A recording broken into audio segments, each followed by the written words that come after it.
My guest today on the Ryerson Negotiation Project is Terry Campbell, President and Chief Executive Officer of the Canadian Bankers Association. Welcome, Terry. Thank you, David.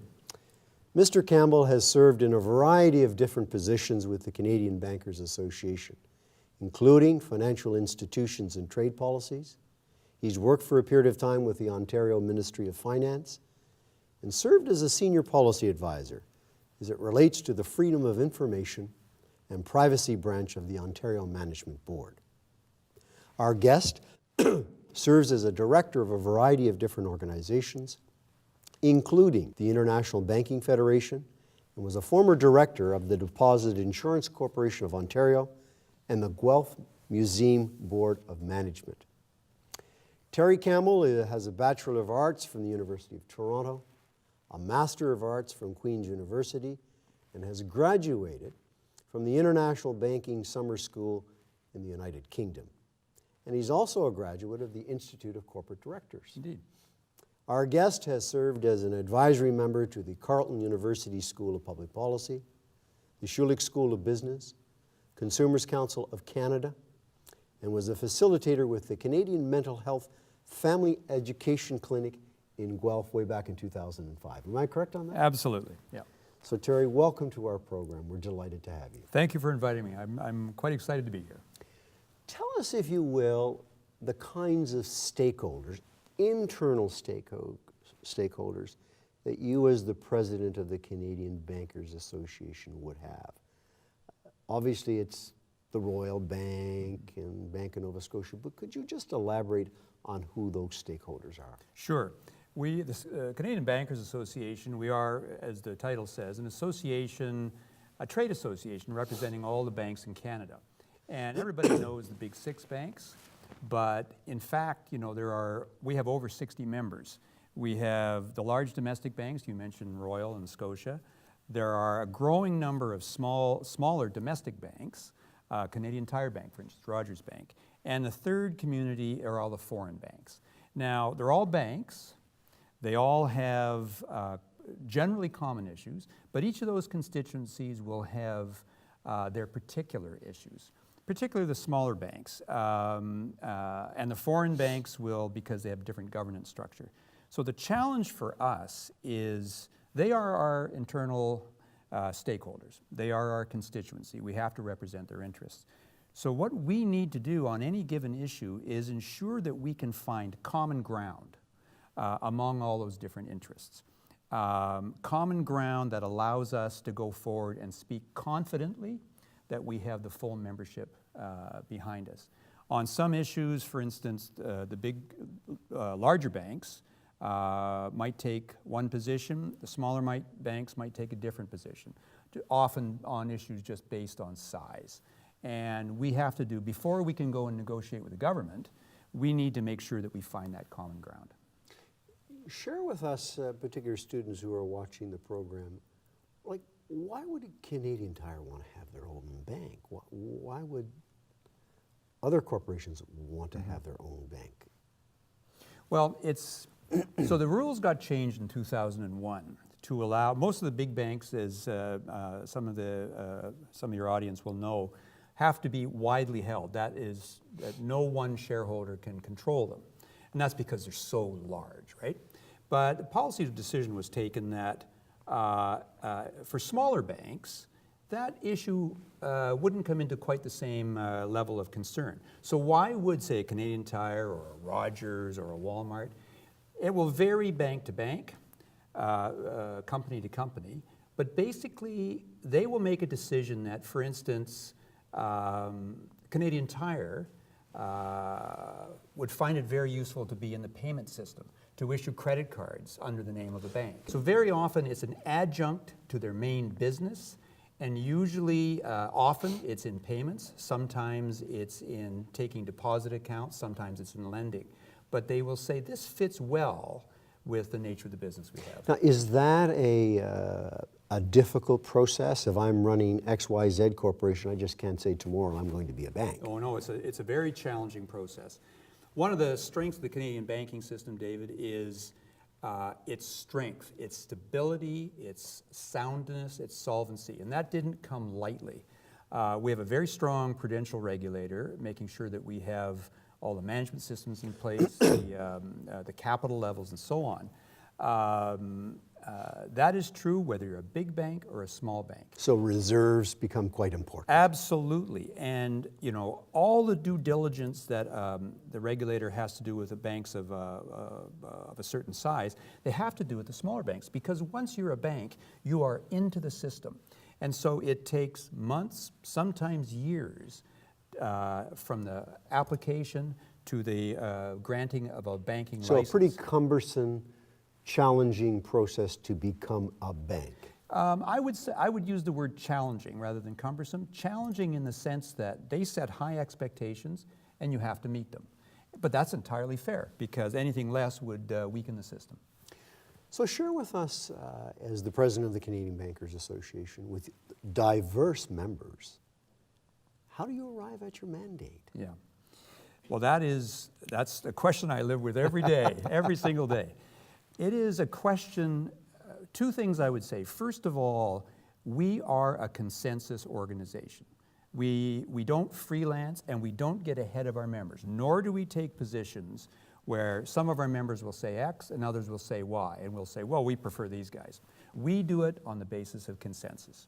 And so what that means a lot of hard work. It means, first of all, identifying the issues that we have to deal with. It's pretty early on in the process. Very early on in the process. And then you have to know your members, you have to know them individually, you have to understand the people, you have to understand the dynamics, you have to understand where there might be frictions. And then what your job is to find common ground. And sometimes that means if the majority want X and a small number aren't comfortable, then you have to probe a little bit. How strong is your opposition? Well, we could live with it. Okay, then that helps. Other times it's where there is differences of views among the stakeholders. You might have to take it up a level, maybe just a higher level of principle, until you get something that everybody can agree with, but it's not so high a level that it becomes mush. It is simply hard work, and the key is knowing who your constituents are and what their drivers are. So share with us again, in terms of your mandate going forward. I can understand the hard work aspect, but you've clearly said we're a consensus-based organization. Yes. Is that part of the mandate? It is part of the mandate, both by strategic plan, but also by practicality.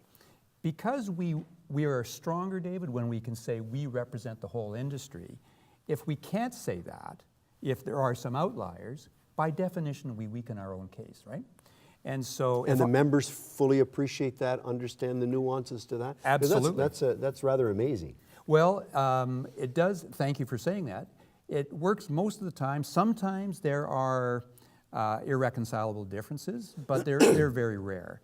What members understand is it's that dynamic here where they will have their own proprietary business interests, but we don't play on their business interests. We play on the core of public policy, regulatory policy. And there, more often than not, people will come together and say, okay, I think we can agree on this. And I tell them, if we don't have everybody around the table strong, then we are weakening our advocacy position. And that's the argument I think gets them the most.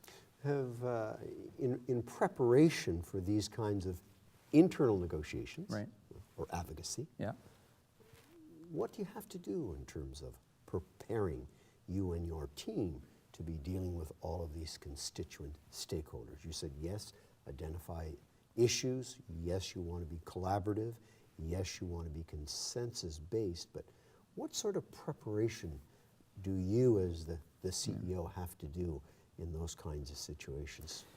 Relationships and preparation are not a one-time thing. It's not like, oh, here's an issue, let's start. You have to know your people, not just at my board level, which is the heads of the Canadian banks.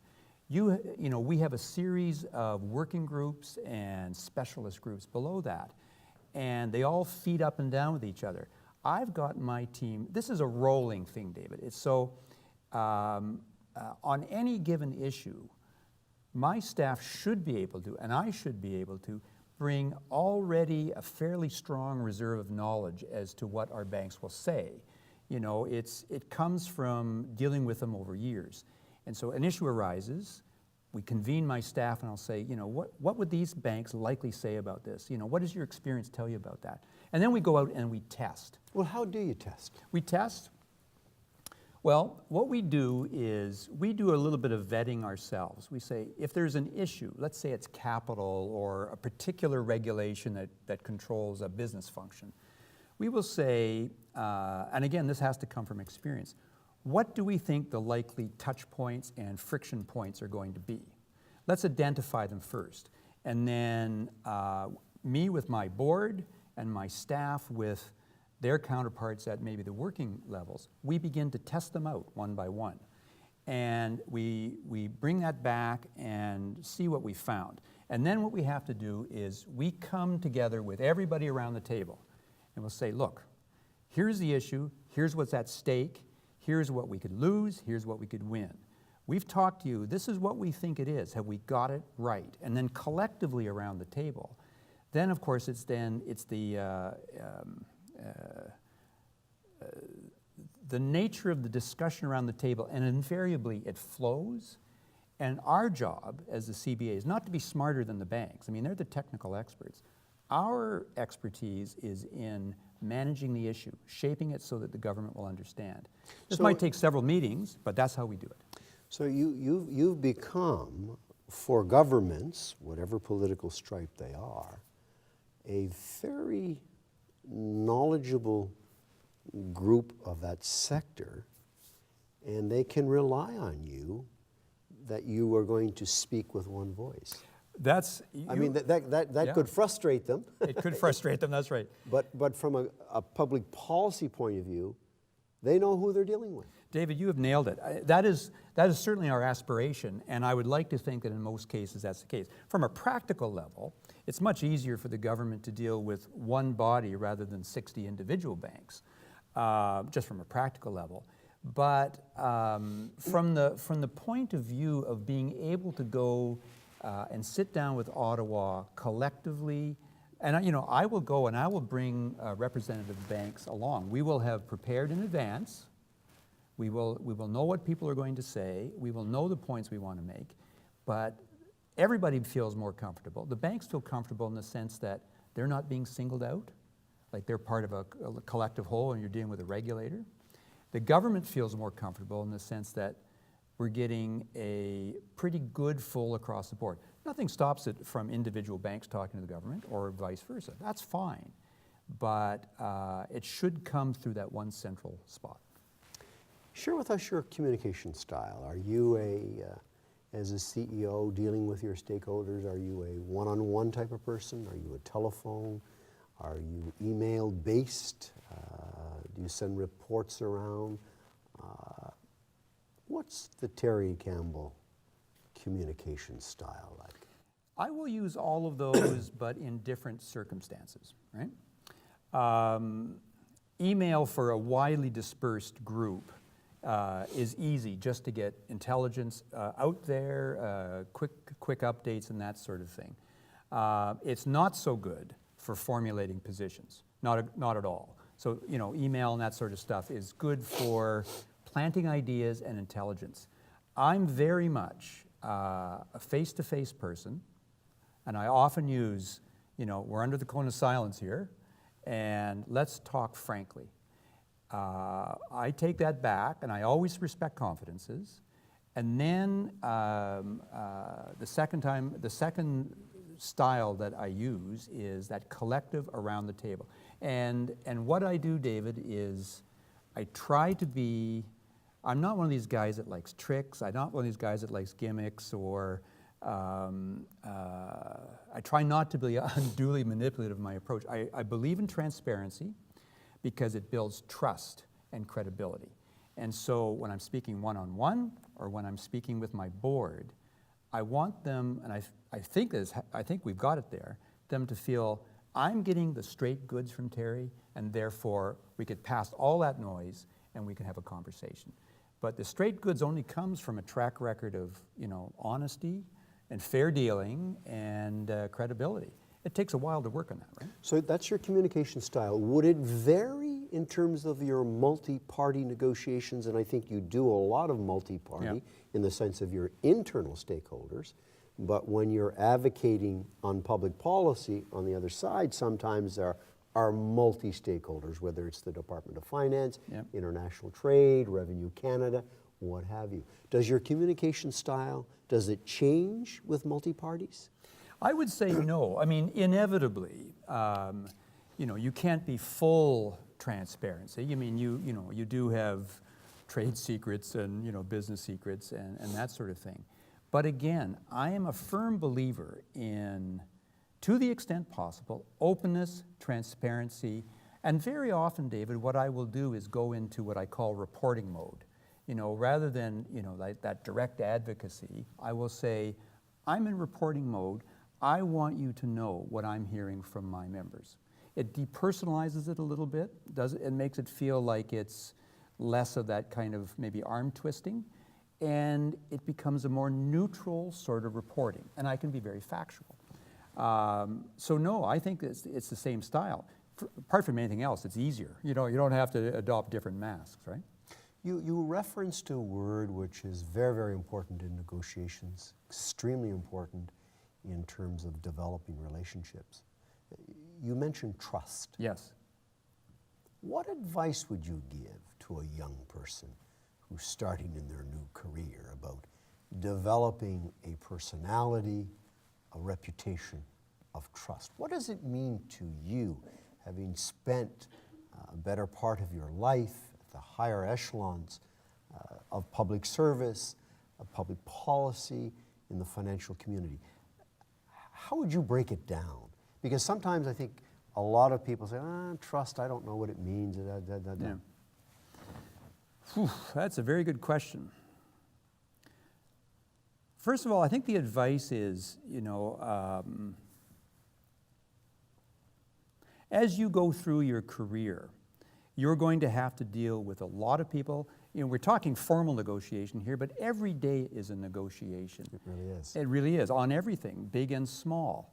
And you will find that the negotiations go better when the person on the other side can say, I'm dealing with somebody who is not deceptive, not pulling my leg, not pulling a fast one, not hiding stuff. So how do you do that? I mean, it's like what your mom told you when you were growing up. Honesty, reliance upon facts, listen to the other guy, understand what his or her point is, try to take, this is a big part of it in my view, try to take emotion out of that dialogue. Because emotion... How do you do that, Terry? Yeah, it's a tough one, and it's something that I think I'm better at now than I used to be when I was younger. You have to deliberately, it's the old Stoic philosophy, that is, nothing is good or bad except how you think about it in your own mind. And so, somebody says something or does something, it can get a rise out of you. You have to train yourself to say, well, okay, what's going on here? Why did he say that? Why did she say it? What's going on? It's that pause, reflect, analyze before you respond. And when you respond, try to do it in a way that does not personalize it. It gets to the issue rather than the person. And in all cases, you do have to try. The basis of trust, David, is credibility, and you can't have credibility unless you have a track record for plain speaking, fair dealing, and honesty. It sounds like motherhood, but I believe but it is very important. It's very important. Very important to the negotiation process. Absolutely. And a whole host of things. Do you admit to your stakeholders, or indeed the other side, whether government, that you may have made a mistake in this particular analysis? It's on a case by case. Depends on the stakes, but I would say generally, if really a mistake has been made, or say a misstatement has been made, then yes, I think both for trust and to be able to move beyond the obstacle that you're facing, you do have to be able to be upfront. Now, before you can do that, I think you need to have you need to think a little bit about, all right, I have made a mistake, I will be upfront about it, but if that was the wrong path, what is the path I would prefer? Because if you don't do that, you might win on that particular issue, but the facts will come out, and it'll put you on the back foot for the next time you talk to the same people. So it's all case specific, but yes, I would be upfront to say, you know, that was an error, it was an honest error, but look, the principles are as follows. Let's deal on that basis. Are there any certain protocols that you would adhere to in dealing with either internal stakeholders or external stakeholders?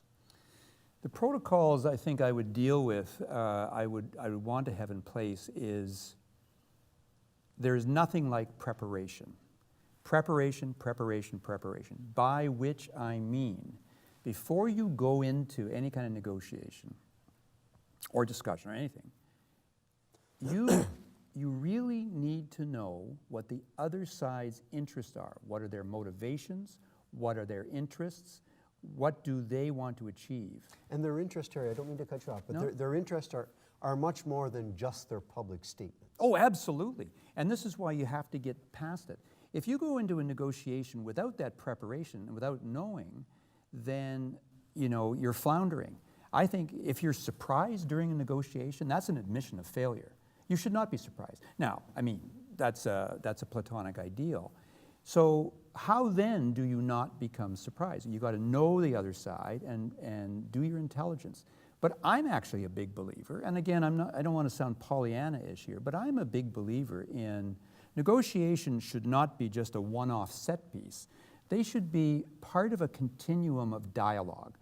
Negotiations are dialogue by another means, right? And so it can be the culmination of a dialogue, but it shouldn't be out of the blue. And so what's the logical inference of that?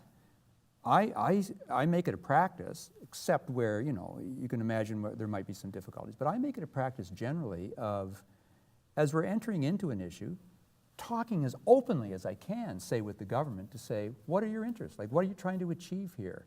How can we help you? What can you do to help us?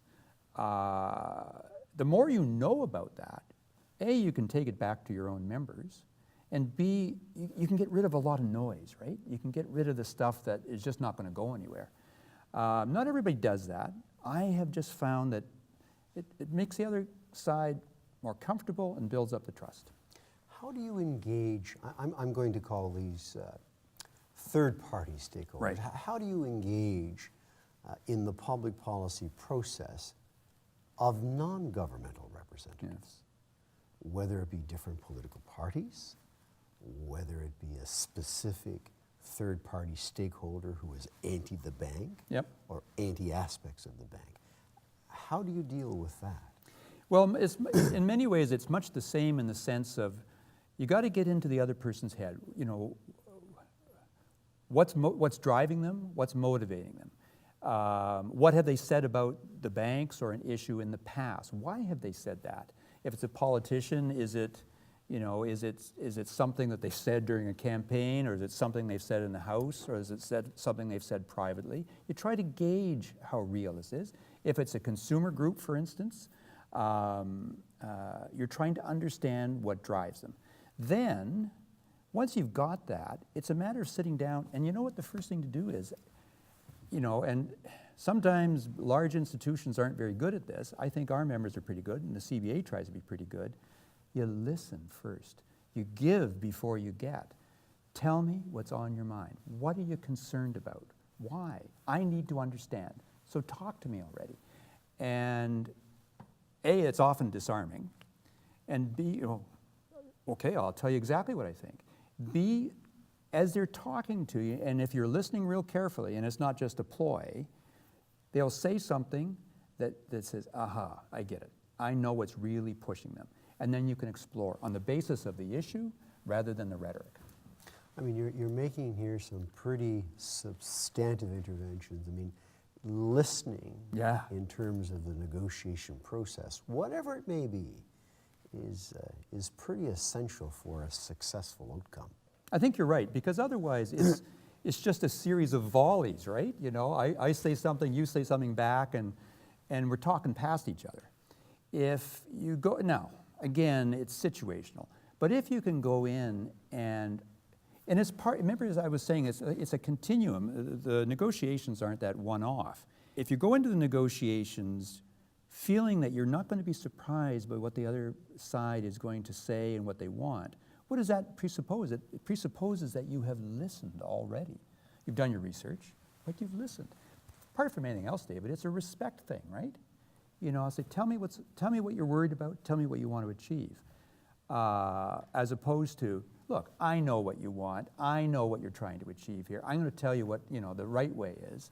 You know, banker with a nice suit from Bay Street kind of thing, right? It's a different frame, eh? It's a different frame. And it allows the other person to feel respected, but it might give you a clue as to the way around things. Now, can you do that in all cases? It depends. I think that's better one-on-one, quite frankly, rather than in sort of a big set-piece negotiation, because inevitably there, some theater is involved, right? And you know, you're posturing a little bit. I try not to do that, but it's face-to-face. You asked about communication styles. Face-to-face, one-on-one, best way to get stuff done.